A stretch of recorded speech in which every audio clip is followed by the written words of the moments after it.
pensons à l'argent, il y a deux aspects différents.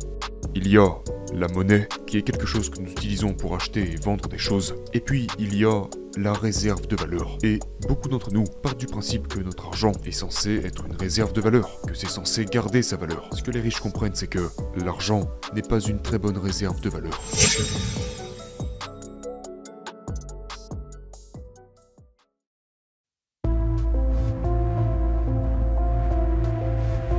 Le système traditionnel nous dit d'aller à l'école, de travailler dur, d'avoir de bonnes notes, de trouver un bon travail et de gravir les échelons de l'entreprise. Sauf que j'ai commencé à réaliser, attends une minute, il y a un système différent ici qu'aucun d'entre nous n'ait jamais appris. Où le but n'est pas simplement de trouver un emploi et de gravir les échelons de l'entreprise. À la place, ce que font les gens riches, c'est qu'ils travaillent pour posséder l'échelle de l'entreprise. Et j'étais là genre, je ne savais même pas qu'on pouvait faire ça. Parce que maintenant, si vous pouvez posséder des investissements, si vous pouvez posséder des actifs, vous possédez des choses qui vont vous payer sans que vous n'ayez à travailler physiquement. Et c'est pour cela que les riches travaillent. Et aucun d'entre nous n'a jamais appris cela. Aucun d'entre nous n'a jamais appris à l'école à gérer l'argent correctement. Aucun d'entre nous n'a jamais appris à investir son argent. Aucun d'entre nous n'a jamais appris à comment se constituer un patrimoine. Aucun d'entre nous n'a jamais appris à générer des revenus passifs. Maintenant, les gens riches enseignent cela à leurs enfants. Et ils sont capables de le comprendre, parce qu'ils ont cette éducation. Mais pour la majorité d'entre nous, on ne nous apprend pas cela. À moins que vous ne soyez prêt à le faire par vous-même. Et YouTube a rendu cela beaucoup plus accessible. Dieu merci. C'est vrai. Mais avant YouTube, il fallait faire tout son possible pour lire des livres, suivre des cours et c'est difficile. Il est beaucoup plus difficile de lire un livre de 300 pages que de regarder une vidéo YouTube de 10 minutes. Oui, complètement. Cela a donc été un grand tournant pour moi parce que c'est à ce moment-là que j'ai commencé à réaliser qu'il y avait quelque chose de différent que l'on pouvait faire.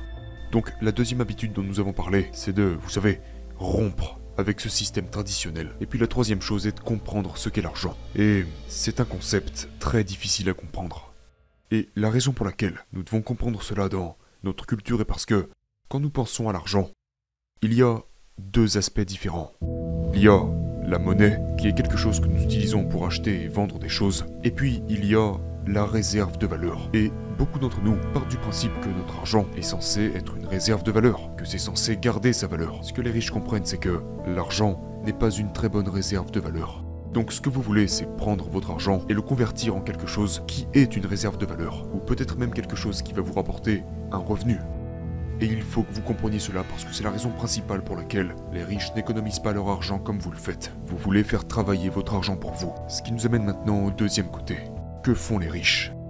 Vous voyez, la première chose que vous devez comprendre, c'est à quel point l'argent joue un rôle dans votre vie. Comme nous en avons déjà parlé, d'accord ? Quel impact l'argent a-t-il sur votre vie ? Donc vous ne voulez pas sortir et simplement courir après l'argent. Parce que l'une des choses que j'ai réalisées était que j'ai commencé à gagner beaucoup plus d'argent quand j'ai arrêté de courir après l'argent. Parce que quand tu cours après l'argent, tu cours après quelque chose qui est illusoire. Mais la deuxième question, sur le côté financier, est que faites-vous avec cet argent ? Et l'une des choses dont j'ai pris conscience, c'est que ce que les riches recherchent, c'est cette chose appelée l'équité. Maintenant, revenons à la racine de l'équité. L'équité, c'est le véritable rêve de richesse. C'est quelque chose que vous pouvez construire pour vous-même, pour votre famille et pour les générations futures. Ça, c'est si vous avez des capitaux propres. Si vous pensez à n'importe quelle entreprise, plus particulièrement dans les grandes entreprises, il est facile de comprendre qu'il y a deux types de personnes qui sont impliqués. Vous avez les employés et vous avez les propriétaires. Les employés travaillent pour un salaire. Vous allez travailler tous les jours et puis vous recevez un chèque de paye. Vous recevez un salaire. Maintenant, les propriétaires de l'entreprise ne reçoivent pas de salaire. Ils sont payés par les bénéfices. Donc ils veulent que l'entreprise réalise des bénéfices afin de pouvoir gagner plus d'argent. Maintenant, il y a un certain chevauchement entre les employés et les propriétaires. Maintenant, si vous êtes dans ce système, vous devez être propriétaire d'entreprise si vous voulez réussir.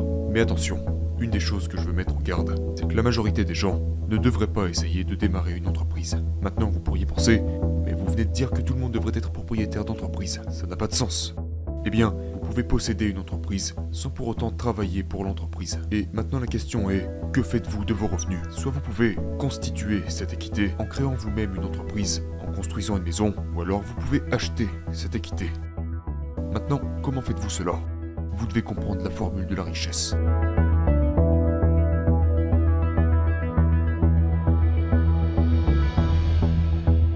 Cette formule de la richesse est la suivante. Vous prenez vos revenus, vous leur soustrayez vos dépenses, qui donne votre potentiel d'investissement et d'économie.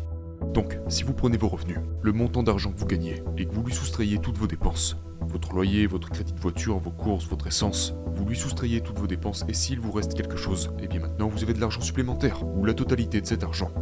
Mais si vous décidez d'en économiser qu'une partie, cet argent peut être utilisé pour vos investissements. Maintenant, cet investissement peut être placé dans le marché boursier, parce qu'au moment où vous achetez une part de n'importe quelle entreprise, si vous sortez et achetez une part d'Amazon, pour l'exemple, vous devenez l'un des propriétaires d'Amazon et récupérez un pourcentage des bénéfices. Si la valorisation d'Amazon augmente, le prix de votre action augmente.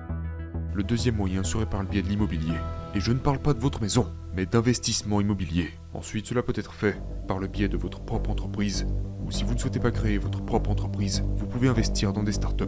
Vous pouvez aussi acheter de l'or physique, vous pouvez investir dans les crypto-monnaies. Si c'est quelque chose en quoi vous croyez, il existe de nombreuses façons de créer cette équité. Et c'est là que vous devez maintenant faire travailler votre argent pour acheter, posséder et construire cette équité.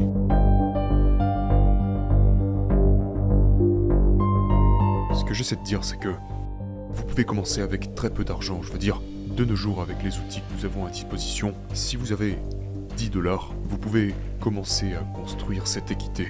Mais la clé ici, c'est la régularité. Et la fréquence à laquelle, personnellement, je le fais tous les jours.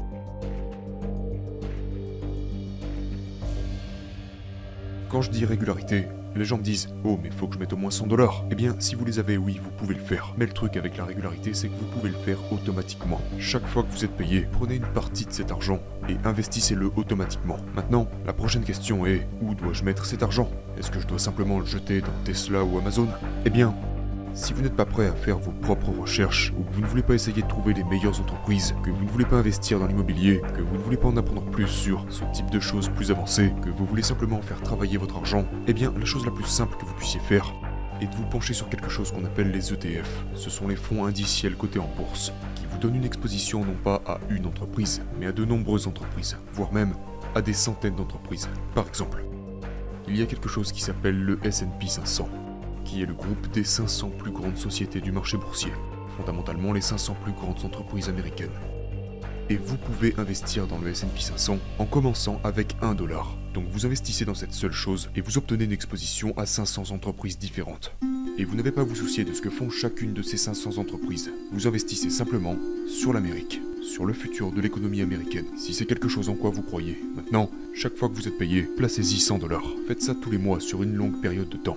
Et vous le faites que le marché soit haussier ou baissier. Ça n'a pas d'importance. Ça ne doit pas changer votre stratégie pour autant. Continuez à investir passivement votre argent. Rendez tout ça automatique. Rendez-le passif pour que, de cette façon, vous n'ayez même pas à vous en soucier.